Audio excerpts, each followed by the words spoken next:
Se réunir pour se souvenir d'eux et d'elles. À Calais, quand un réfugié périt en mer alors qu'il tente de rejoindre l'Angleterre, on se retrouve dans ce parc pour dire les noms des disparus. Saba, Iwe. Leur redonner une identité et faire du bruit pour donner du courage à ceux qui endurent la douleur de l'exil. Ils sont de plus en plus nombreux sur les littoraux du nord de la France, tout comme les tentatives de traversée et le nombre de personnes secourues. Mais surtout, les disparitions. Il y en a eu 5 fois plus qu'en 2023.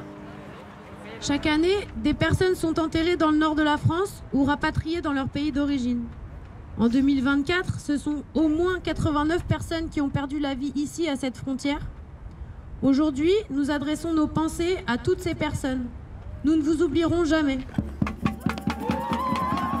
Parmi ces disparus, 14 enfants et une vingtaine de femmes. Elles sont de plus en plus nombreuses sur cette frontière. Pourtant, les associations ne les croisent pas aux distributions alimentaires. Invisibles, elles restent dans les camps, plus exposées aux violences de toutes sortes. Aux alentours de la ville de Grande-Synthe, leur proposer des douches est une manière d'accéder à ces femmes. 3 fois par semaine, les équipes de l'association Refugee Women's Center font le tour des camps, disséminés loin de tout point d'eau. Je vais envoyer du coup des messages et je vais appeler les dames qui avaient rendez-vous pour les douches.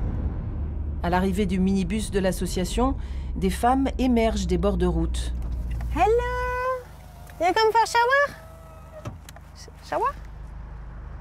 Okay, perfect. Yes. Do you want to shower after? Yes, I know. Des douches et des vêtements chauds qu'elles pourront trouver dans le free shop. Mais ces femmes viennent aussi décompresser ensemble hors du camp, partager un thé chaud, des gâteaux, se faire des tatouages au henné ou se teindre les cheveux. Toutes préfèrent rester cachées et ne veulent pas que leur visage soit filmé. Seule Zula, 23 ans, accepte de partager son histoire d'exil depuis l'Érythrée. Elle espérait aller travailler en Arabie Saoudite, mais sur son chemin, un homme l'a achetée et emmenée en Libye, où elle s'est retrouvée prisonnière avec 300 personnes. One guy, he pay for me, he bring Libya. You know me, I go market, tell him I go back. He say no, go back, I kill you. After he say me, you pay me, you go Italy. Me, I don't have money. After my face, I put TikTok. And TikTok, Ethiopian people, Eritrean people, she send money for me. After me, I come Italy. Elle va ensuite en Belgique, où elle est arrêtée et condamnée au même titre que son passeur. 5 mois de prison et le paiement d'une caution pour sortir. Après tout ce qu'elle a enduré, Zula ne redoute pas la traversée vers l'Angleterre. Me, I don't scared. I see Libya. Libya's not life. You finish life. And like this sea, you know, sea water is little. Like I need to go England. I see too much Libya for skill for like this. You know, like ship like this. I see every 3 times. I see one guy. He don't have head. Like this. I see. No, me one time I sleep. I have bad dreams. It's super beautiful your hair. Depuis 3 mois sur le littoral français, Zula a déjà tenté plusieurs fois la traversée. Et elle compte bien recommencer malgré les risques. À la fin de l'été dernier, 10 femmes érythréennes avaient disparu dans le même naufrage. Oui, il y a une centaine de personnes même qui est là. Et il y a notamment les femmes qui étaient aux douches avec nous tout à l'heure. Pour éviter la police, très présente le long de la côte d'Opale, les passeurs font désormais partir les bateaux de plus loin et surchargés. Depuis quelques mois, on recense des morts par étouffement à bord des small boats. Ce sont souvent des femmes ou des enfants. À Calais, le point de rencontre privilégié avec les femmes réfugiées, c'est l'accueil de jour du Secours catholique. À côté d'un immense hangar qui accueille des centaines d'hommes chaque jour, un petit espace est réservé aux femmes pour qu'elles puissent se reposer et se confier. À l'intérieur, les bénévoles relèvent leurs défis quotidiens, trouver des abris aux femmes seules et aux familles pour éviter qu'elles ne retournent dans les camps. Combien on a de place? Oui. Parce que ça va être limite, mais je pense que Najma et sa famille, ça passe. Ok, bah ce serait cool s'ils ont essayé ce week-end. Tu l'as eu au téléphone? Najma, ouais. Ok. Ils sont à la jungle. Elle n'a pas dit qu'ils étaient trempés ou quoi. Je pense qu'en fait, il y a eu juste un problème avec le bateau et qu'ils n'ont même pas eu le temps de partir. Bah, ce serait bien qu'ils puissent quand même avoir un truc pour se reposer, quoi. Ouais. Et une femme seule. Nejma, c'est une adolescente somalienne, la seule de sa famille qui parle anglais. Hey Najma, how are you? I'm trying to find. Normally, we will probably have some place at the hotel,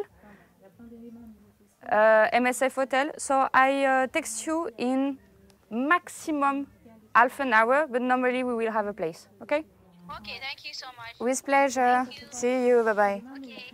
Take care. Yes. See you.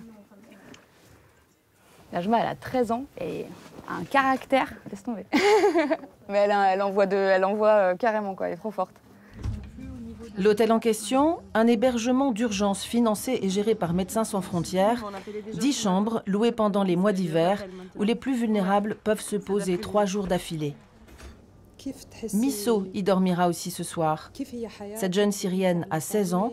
Elle a traversé la Méditerranée avec son père dans un bateau bondé.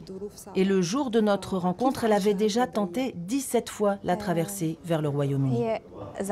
اي شيء عم بعمله عم بمشي عم فوت غابات عم اطلع ببحر عم بشوف عم مثلا افارقه مثلا اوقات مثلا بيهجموا على البوت فانا هون ما بكون خايفه لانه بابا خلص هو دغري عم يحميني عم بيكون عرفت يعني انا في حدا يحميني بس بشوف مثلا غير بنات ما معهم حدا بزعل عليهم انا ما معهم حدا يحميهم.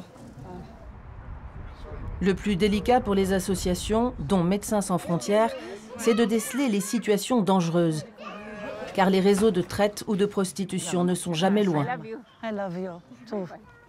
Il y a les réseaux qui sont très présents, qui sont à la recherche des femmes et de tout âge. Et quand on n'a pas à manger, quand on n'a pas un abri, quand on ne sait pas qu'est-ce qu'on va faire, quand on a perdu peut-être un petit peu son nord aussi, quand on a perdu sa famille, dès qu'on reçoit quelqu'un qui donne de l'aide, dès qu'on reçoit quelque chose, voilà, on laisse tomber toutes les barrières et on est beaucoup plus à risque de tomber dans ce type de réseau.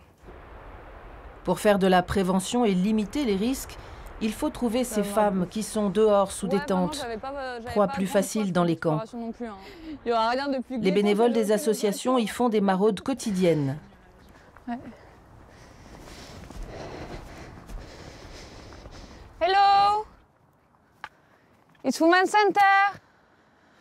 Bon, bah, il est déserté, hein. L'équipe part vers un autre camp pour récupérer Nejma, la jeune Somalienne de 13 ans et sa famille. Quelques jours plus tôt, une violente attaque a eu lieu près des bâches qui leur servent d'abri, une bagarre entre 2 passeurs. La famille est restée malgré tout, car les centres d'hébergement d'État sont loin du littoral. Elle veut être tout près de la mer, dans l'espoir d'un passage. Peut-être qu'elles ont plus confiance aussi. Yeah, but it's in Calais. It's in Calais. This is not like 1 hour or it's like 10 or 15 minutes. Like it's okay. But in the city center. It's okay. Okay. 1 hour and 2 hours. No, never. Avec sa mère, sa tante, sa grande sœur et son frère, Nejma sera ce soir à l'abri. Il ne faut pas traîner, les éloigner des dangers de ce lieu et le quitter avant la nuit. Attention le train!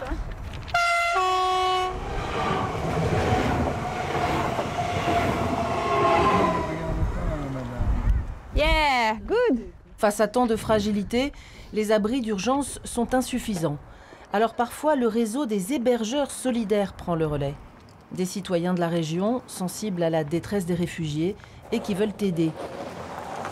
Isabelle et son mari sont cultivateurs de pommes de terre et parents de 3 enfants. Ce soir, ils ouvrent leur petit gîte pour que la famille irakienne de Mona dorme au chaud. J'ai du lait, des yaourts pour les enfants.